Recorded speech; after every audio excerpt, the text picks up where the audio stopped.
अब देखिए चौथा क्वेश्चन, HCF 306,657 बराबर 9 दिया है। ठीक है, हमें क्या करना है, LCM 306,657 ज्ञात करना है। इसका मतलब होता है HCF आपको 9 दिया हुआ है, LCM बताना है।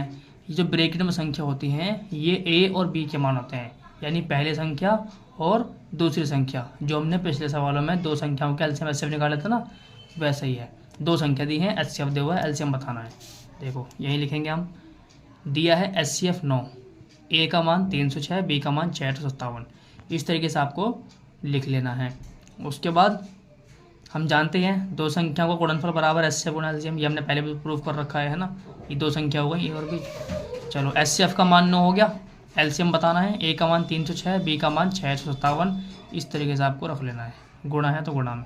अब जो 9 गुणा में है इसको लाएंगे भाग में, गुणा की संख्या को हटाते हैं तो बराबर के उस तरफ जाके डिवाइड में आती है वो।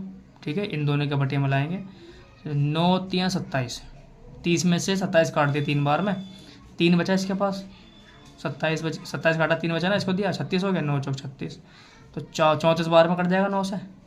ठीक है, और ये बच गया 657। ऐसे ही इन दोनों को गुणा करेंगे तो ये आपका आंसर हो जाएगा, जैसे कि यहाँ पे मैंने गुणा करके दिखा रखा है।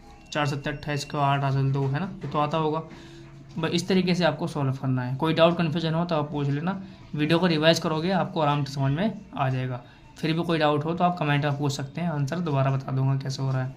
देखो यहाँ पे क्या करना है, ये आपके लिए एक उदाहरण है, इसको भी आपको सॉल्व करना है प्रैक्टिस के लिए। ये क्वेश्चन सॉल्व करके मुझे कमेंट में बताओ क्या आंसर आया। अगर नहीं आता है समझ में तो पूछ भी लेना।